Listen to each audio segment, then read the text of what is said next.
오늘은 욥기 21강, 욥기 23장과 24장 말씀 함께 나누고 기도하도록 하겠습니다.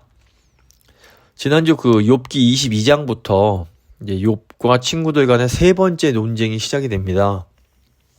욥의 친구인 엘리바스는 처음 욥에게 말할 때는 굉장히 좀 추상적으로 돌려가면서 말을 합니다. 친구의 끔찍한 고통 앞에서 직접적으로 친구를 비판하는 것이 조심스러웠던 것 같습니다. 이제 욥과 대화를 하는 중에 욥의 말을 들으면서 엘리바스도 화가 나서 이제는 구체적으로 막 욥을 아주 노골적으로 비난을 합니다. 엘리바스는 욥을 향해서 너는 죄를 지은 게 틀림없다 라고 말하면서 회개하라 이렇게 촉구합니다.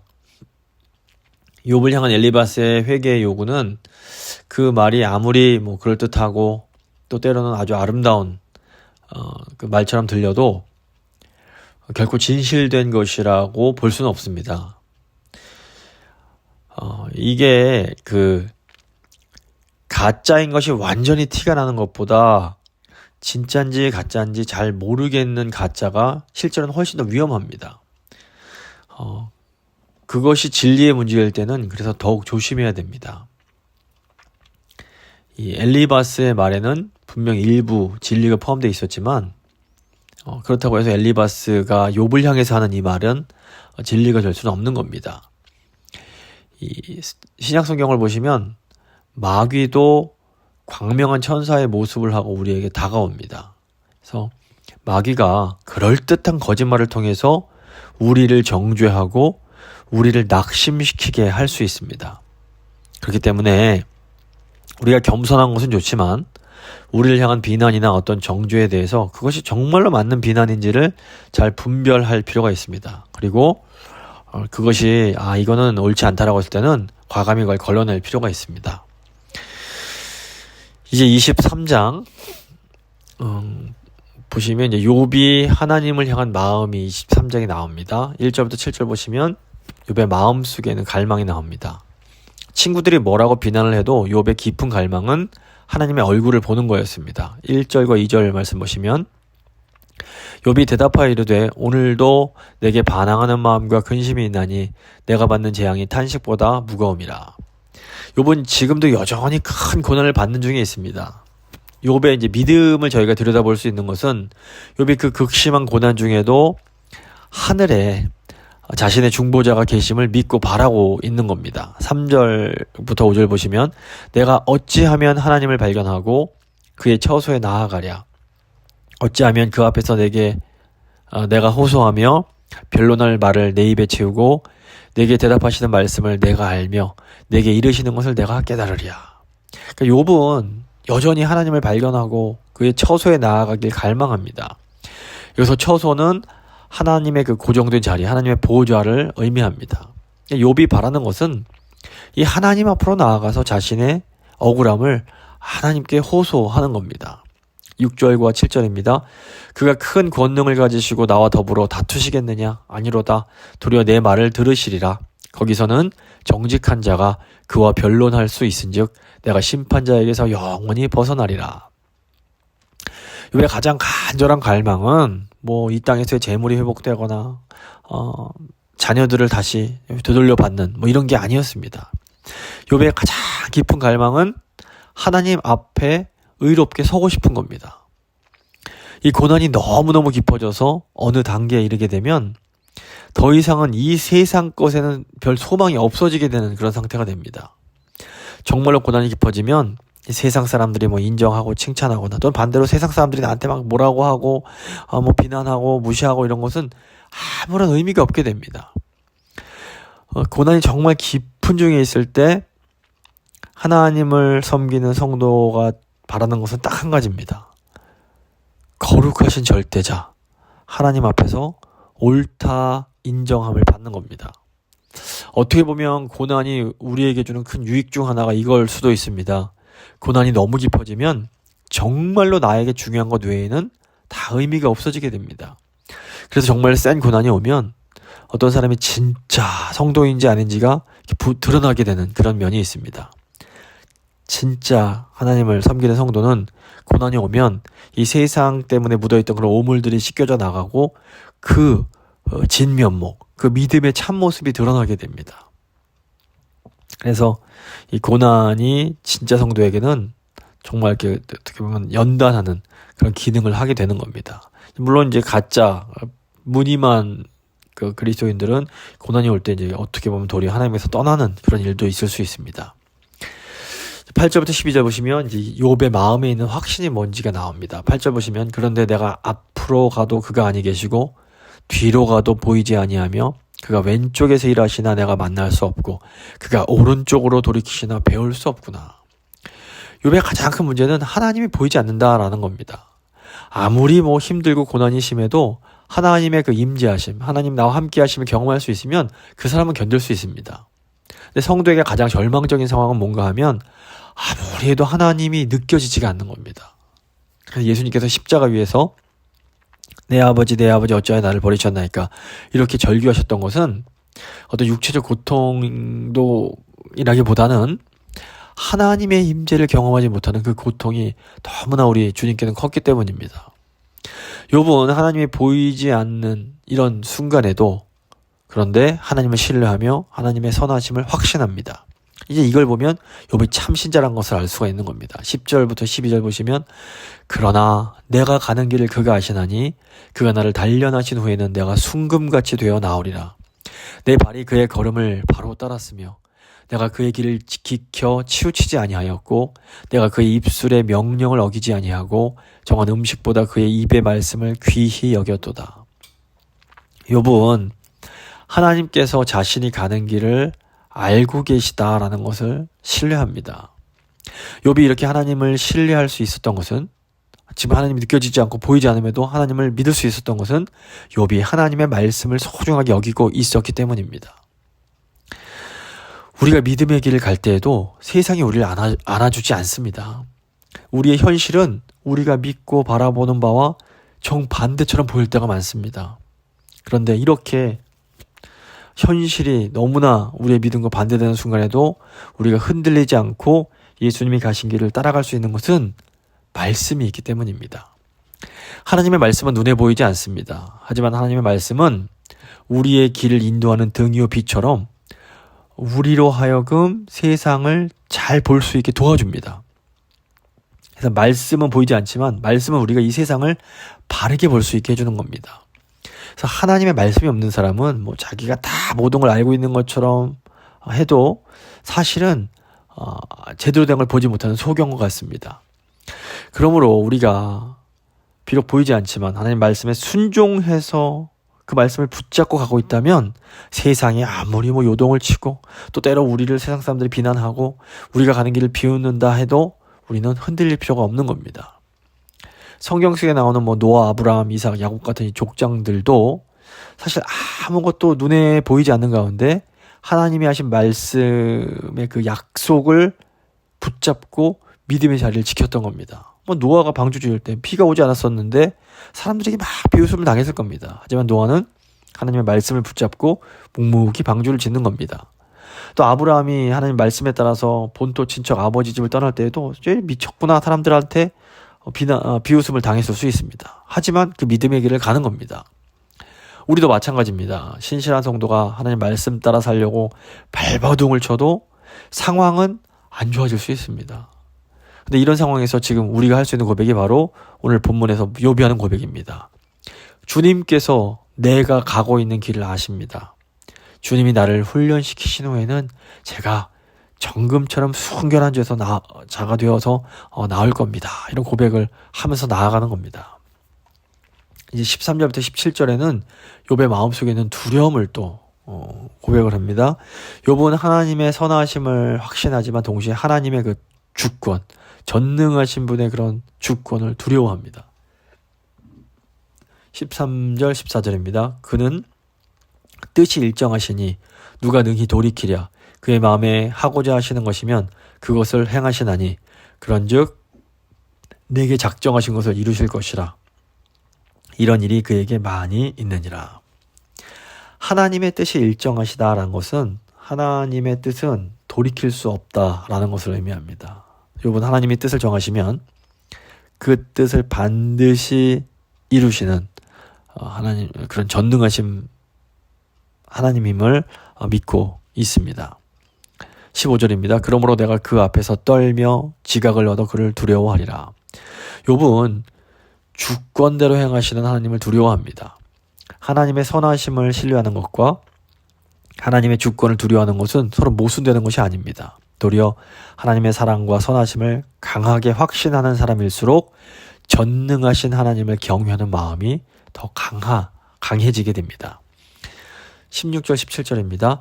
하나님이 나의 마음을 약하게 하시며 전능자가 나를 두렵게 하셨나니 이는 내가 두려워하는 것이 어둠 때문이나 흑암이 내 얼굴을 가렸기 때문이 아니로다.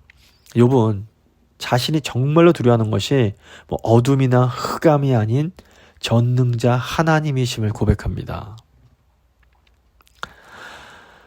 세상 것은 자기를 두려워하게 만들지 못한다라는 겁니다. 하나님을 향한 갈망과 굳은 신뢰는 이 하나님에 대한 경외를 결코 약하게 만들지 않습니다. 도리어 하나님을 정말로 갈망하고 하나님의 선하심을 굳게 신뢰하는 사람이야말로 가장 강력하게 하나님을 경외하는 삶을 살아갈 수가 있는 겁니다. 이렇게 이제 22장에서 엘리바스가 막 회개하라 비난하는 말을 들은 욥은 이 23장에서 하나님을 향한 자신의 마음을, 그 굳은 신뢰와 하나님을 향한 경외하는 마음을 고백을 합니다. 욥이 자신은 이미 하나님의 그 길을 가고 있음을 분명히 표현하는 겁니다. 그래서 우리가 정말로 하나님 말씀 안에 있고 우리가 말씀대로 따르고 있다면 밖에서 누가 뭐라 하든 간에 우리는 흔들리지 않아도 됩니다. 근데 이제 24장이 되면서 욥이 자신의 마음에서 악인들로 초점을 바꾸게 됩니다. 욥이 왜 이 부분에서 갑자기 악인들에 대해서 말하는지 이제 이해하기가 이렇게 쉽지 않습니다. 그래서 학자들도 이 부분에 대해서 이렇다 저렇다 의견들이 많습니다. 근데 이제 아마도 욥은 엘리바스가 공격하는 악한 자들이 얼마나 악한지 자신도 잘 알고 있고 누구보다 그들의 심판을 받기를 바라고 있다라고 지금 이제 말하는 것으로 보입니다. 그러니까 자기는 그런 악한 자들과 다르다라는 것을 말을 하는 겁니다.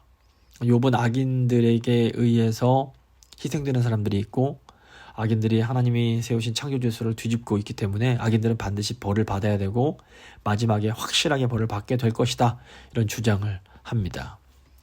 24장 1절과 2절 보시면 악의 희생자들에 대해서 말합니다. 1절 보시면 어찌하여 전능자는 때를 정해놓지 아니하셨는고 그를 아는 자들이 그의 날을 보지 못하는고. 욥은 전능하신 하나님께서 악인들을 심판하실 때와 그 날이 있을 것이다 말하면서 왜 사람들이 하나님의 심판의 날을 보지 못하게 하셨는가, 이건 이제 그걸 궁금해합니다. 악이 이렇게 창궐한데 왜 하나님은 그냥 이걸 가만히 보고 계시는가, 이게 이제 궁금한 겁니다.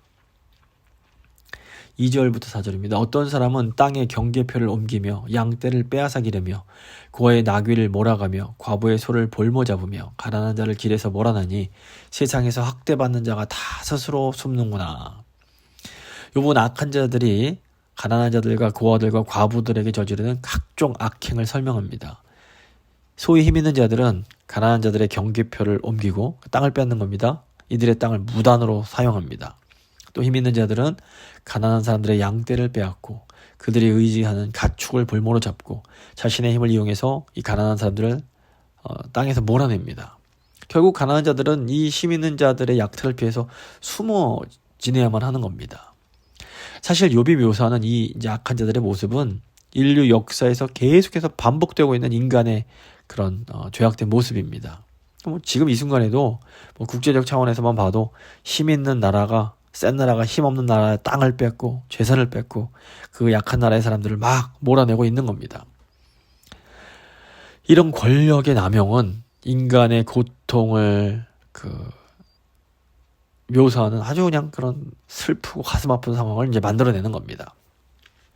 5절부터 7절을 보시면 그들은 거친 광야에 들나귀 같아서 나가서 일하며 먹을 것을 부지런히 구하니 빈들이 그들의 자식을 위하여 그에게 음식을 내는구나. 밭에서 남의 꼴을 베며 악인이 남겨둔 포도를 따며 의복이 없어 벗은 몸으로 밤을 지내며 추워도 덮을 것이 없으며 산중에서 만난 소나기에 젖으며 가릴 것이 없어 바위를 안고 있느니라. 모든 사람들은 하나님의 형상대로 창조됐습니다. 그래서 존중받아 마땅합니다. 하지만 약한 자들은 이 강한 자들에 의해 쫓겨나서 길을 잃고 방황하며 광야의 들나귀처럼 살아가야 됩니다. 이런 사람들은 나가서 노예처럼 일해서 먹을 것을 구해야만 합니다. 지금도 제3세계에서는 자식들을 내보내서 쓰레기통을 뒤져 먹을 것을 찾게 하는 그런 일들이 있습니다. 악인에게는 크고 아름답고 풍성한 포도밭이 있지만 이 소외되고 가난한 사람들은 그저 그 포도원의 찌꺼기 포도라도 얻어먹기를 바랄 뿐입니다. 이런 사람들은 생명의 유지에 필요한 아주 기본적인 의복과 그런 어떤 보호물조차 가지고 있지 못해서 산에서 홀딱 젖은 채 애초롭게 바위를 껴안고 있는 겁니다. 너무너무 비참한 모습인 겁니다. 근데 사실 오늘 미국이나 한국 같은 이런 소위 이제 잘 사는 나라에서는 이렇게 비참한 모습은 거의 찾기가 쉽지 않습니다. 하지만 지금도 북한이나 아프리카 저 3세계 사람들은 여전히 이런 어려움 가운데 살아가고 있는 것이 이 땅의 현실입니다. 이렇게 찢어지게 가난한 까닭은 정말로 자원이 없기 때문이 아니라 이 권력자들의 이기적인 탐욕과 이 권력의 남용 때문에 그렇습니다. 구절 보시면 어떤 사람은 고아를 어머니의 품에서 빼앗으며 가난한 자의 옷을 볼모 잡음으로. 강한 자들은 권력을 남용해서 재물을 빼앗아 사람들을 가난하게 할 뿐 아니라 가난한 사람들이 그 자녀를 품팔이로 내몰 수밖에 없게 만들어버리는 겁니다.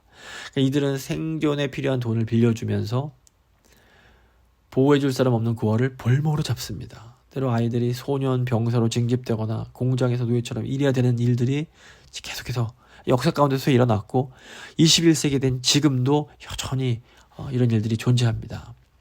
10절부터 12절 보시면 그들이 옷이 없어 벌거벗고 다니며 곡식 이삭을 나르나 굶주리고 그 사람들의 담 사이에서 기름을 짜며 목말라 하면서 술틀을 밟느니라. 성중에서 죽어가는 사람들이 신음하며 상한 자가 부르짖으나 하나님이 그들의 참상을 보지 아니하시느니라. 욥은 이 가난하고 소외된 사람들의 비참한 모습을 계속해서 설명을 합니다. 강한 사람들에게는 먹을 것이 풍족한데도 가난하고 힘없는 자들은 이 먹을 것을 눈앞에 보면서도 굶주리고 있는 겁니다. 소외된 사람들은 노예처럼 곡식 이삭을 나르고 그냥 배고픈 채로 그 일을 해야 되는 거고, 또 목이 마른 발로는 부자들이 먹을 포도주를 밟지만 정작 자기는 마실 게 없어서 목말라 하고, 주위에 먹을 게 많은데도 줄이고 목이 마른 이런 현실이 있는 겁니다. 이들이 살려달라고 소리를 지르지만 어쩐 일인지 하나님께서는 이들의 그런 끔찍한 참상을 가만히 보고 계시고 어떻게 보시지 않는 것처럼 또 등 돌리고 계시는 것처럼 이렇게 여겨지는 겁니다. 왜 하나님은 도대체 아무 일도 하지 않으시는 것일까? 욥이 이제 처음에 이 질문으로 이제 다시 돌아옵니다. 악인들은 온 세상에서 일으키는 인간적 비극 때문에라도 반드시 심판을 받아야만 되는 겁니다. 이렇게 이제 이런 지금 욥이 묘사한 이런 강한 자들의 권력 남용은 많은 공산주의 국가나 독재 국가에서 오늘날에도 법이란 이름으로 자행됩니다. 이런 권력 남용은 근데 그래도 악하지만 그래도 어느 정도는 그런 악을 제어하는 그런 순기능을 하기도 합니다. 그런데 민주주의 국가건 독재주의 국가건 어느 체제를 불문하고 어느 시대 어느 나라든지 정말로 악한 죄악들이 있습니다. 욥은 도대체 하나님께서 도대체 언제 행동하실지를 물으면서 보다 더 본질적인 악으로 나아갑니다. 13절부터 17절 보면 창조 질서를 전복하는 내용들이 나옵니다. 13절부터 17절입니다. 또 광명을 배반하는 사람들은 이러하니 그들은 그 도리를 알지 못하며 그 길에 머물지 아니하는 자라. 사람을 죽이는 자는 밝을 때 일어나 학대받는 자나 가난한 자를 죽이고 밤에는 도둑같이 되며 간음하는 자의 눈은 저물기를 바라며 아무 눈도 나를 보지 못하리라 하고 얼굴을 가리며 어둠을 틈타 집을 뚫는 자는 낮에는 잠그고 있으므로 광명을 알지 못하나니 그들은 아침을 죽음의 그늘같이 여기니 죽음의 그늘의 두려움을 알미니라. 이 하나님의 길에서 완전히 벗어난 사람들이 있습니다. 가령 이제 살인하거나 간음하거나 이렇게 도적질하거나 이제 이런 사람들이 있는 겁니다. 이건 두말할 필요 없이 그냥 악한 죄인 겁니다. 욥이 말하는 나 또는 광명은 깨끗한 양심에서 공개적으로 하는 그런 행동들을 말합니다. 누가 봐도 당당하고 그런 좋은 행동입니다. 여기서 이제 광명을 배반한다라는 것은 숨기고 싶은 그런 부끄러운 그런 행동을 받아들이는, 자기 삶의 방식으로 받아들인다는 그런 의미입니다. 그래서 사람을 죽이는 자는 밝기 전에 일어나서 도둑처럼 학대받는 자나 가난한 사람을 죽입니다. 마찬가지로 간음하는 자는 하나님께서 짝지어 주신 것을 귀하게 여기지 않고 아주 비밀스럽게 은밀하게 죄를 짓습니다. 이런 것이 이제 자신의 행동이 드러나지 않도록 낮에는 문을 닫고 숨어 지내는 사람들의 생활 방식인 겁니다. 이런 사람들에게는 이 죽음의 그늘, 영적인 어두움이 마치 아침과 같습니다. 그래서 이런 사람들은 어두운 행위, 죽음의 그늘과 친구처럼 지냅니다. 근데 이런 어두움, 두려움은 곧 지옥에 대한 두려움과 긴밀하게 관련이 됩니다. 그래서 하나님께서 생명이 빛, 도덕, 덕과 연결되도록 창조를 하셨기 때문에 반대로 이 악, 어둠, 죽음은 이 지옥과 연결이 되는 겁니다. 따라서 하나님께서 세우신 이런 그 광명에서 행하도록 하는 이런 창조 질서를 노골적으로 뒤집는 사람들은 지옥을 친구로 삼는 것과 같습니다. 그래서 이런 사람들은 필연적으로 징벌을 받을 수밖에 없는 겁니다. 지금도 사실 이제 주위를 보면 하나님께서 세우신 이런 창조 질서, 이 도덕 이런 것들을 부정하면서 창조 질서를 깨는 것에 앞장서는 사람들이 있습니다. 안타깝지만 이런 것은 지옥을 친구로 삼는 행위라고밖에 볼 수가 없는 겁니다. 욥이 보기에 이런 악인들은 지독하게 어리석은 사람들입니다. 이런 어두운 행동이 어두운 운명으로 이어질 수밖에 없기 때문입니다. 이어지는 18절부터 21절에서 이제 이런 악인들이 반드시 벌을 받게 된다는 것을 얘기를 합니다.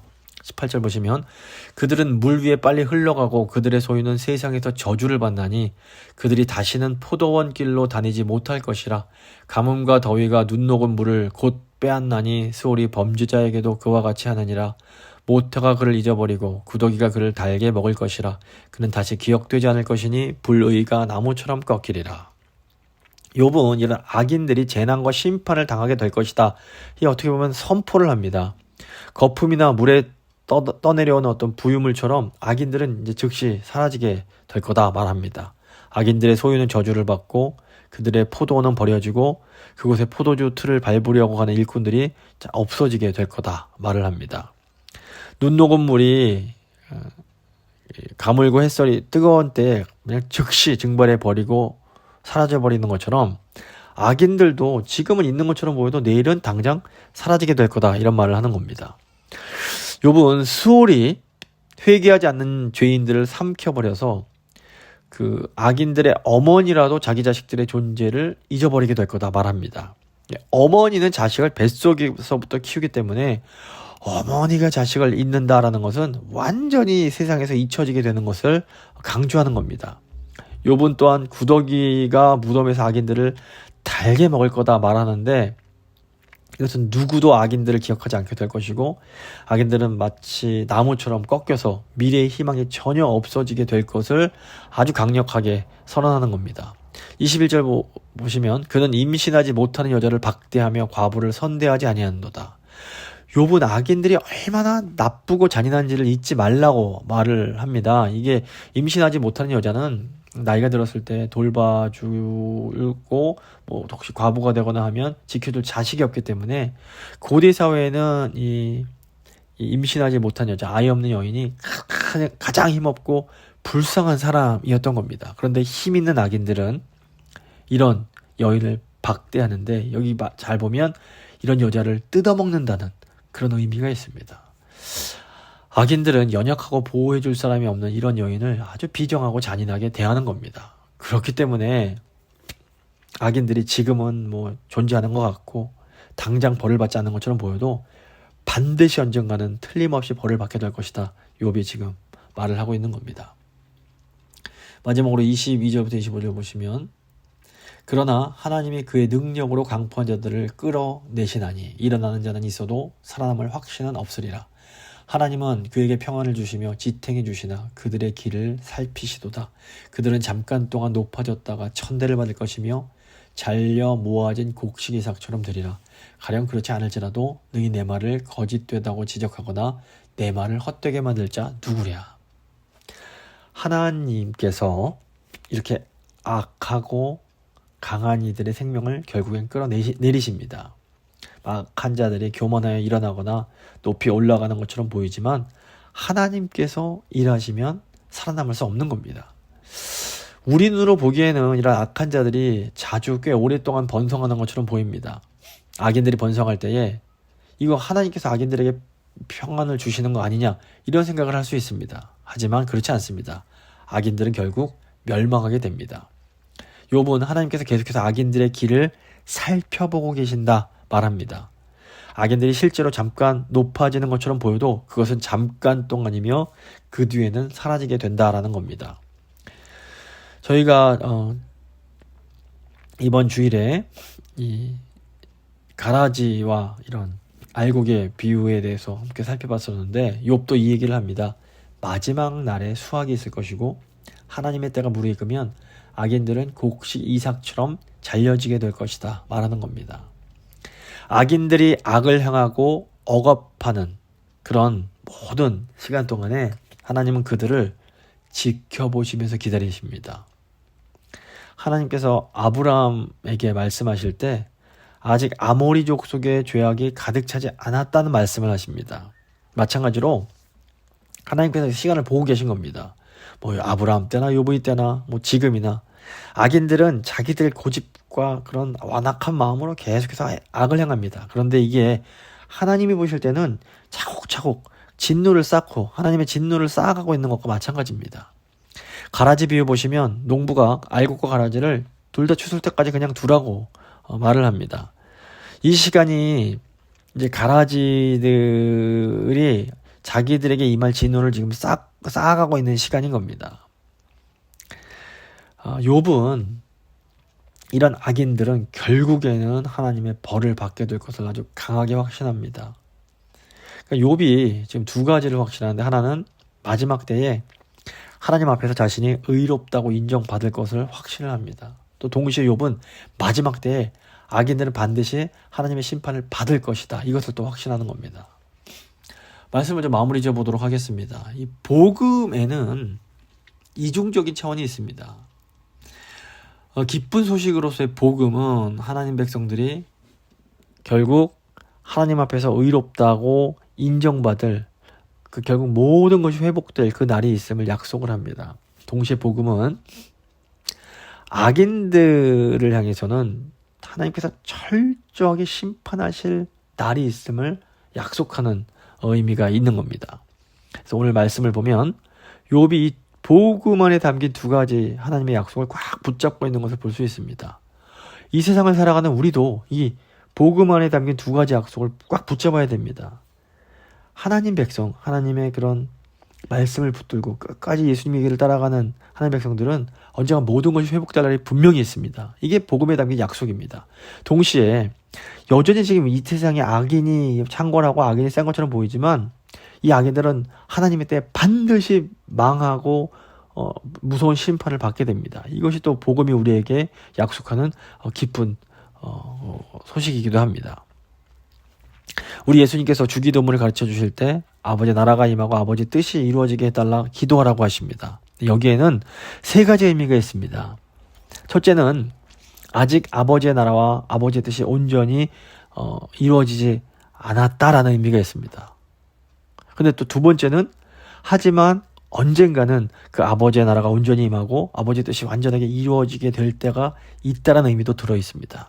그리고 세 번째는 그렇기 때문에 우리가 이 땅을 살아가는 이 때에 하나님 백성으로서 아버지의 나라가 이 땅 가운데 임하고 아버지의 뜻이 이 땅 가운데 완전하게 이루어질 날을 기대하고 기도하며 기다려야 되는 겁니다. 지금 한번 기도하실 때 하나님 저희가 하나님의 약속을 붙들고 살아갑니다. 하나님께서 하나님 백성들에게 모든 것을 회복시키시고 의롭다고 판단해 주실 그런 신원해 주실 그 날이 있음을 그 약속을 붙잡습니다. 또 동시에 아직도 이 땅에 남아있는 악들을 바라보면서 언젠가 이 악이 하나님의 그 놀라우신 그 전능하신 가운데 완전히 심판받고 소멸되고 그런 날이 올 것을 저희가 믿습니다. 이 두 가지 복음의 당비 약속을 저희가 굳게 붙잡고 살아갈 수 있도록 주여 도와주시옵소서. 한번 간절한 마음으로 기도하겠습니다.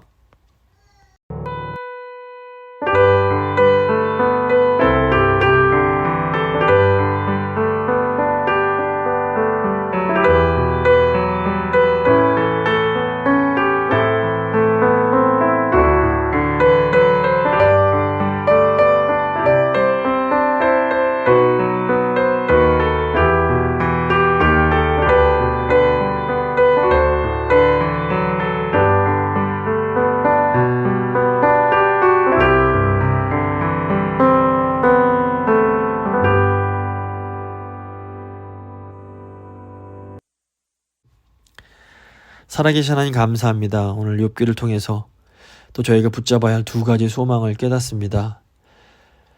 저희가 믿음으로 살아갈 때에 하나님께서 결국에는 마지막에 저희를 의롭다고 인정해 주시고 모든 것을 회복시켜 주실 그 날이 있음을 저희가 믿습니다. 동시에 주님, 저희가 이 땅에 있는 악들을 바라보면서 언젠가 하나님께서 이 모든 악들을 심판하시고 제거하실 그 날이 있음도 저희가 믿습니다. 주님, 저희가 이 땅을 살아가면서 예수님께서 가르쳐 주신 아버지의 나라가 임하고 아버지의 뜻이 이루어지는 그런 간절한 그런 기도의 제목을 가지고 이 세상을 살아갈 수 있도록 주여 도와주시옵소서. 주님께 저희 모든 것 의지하며 귀하신 우리 주 예수 그리스도의 이름으로 기도합니다. 아멘.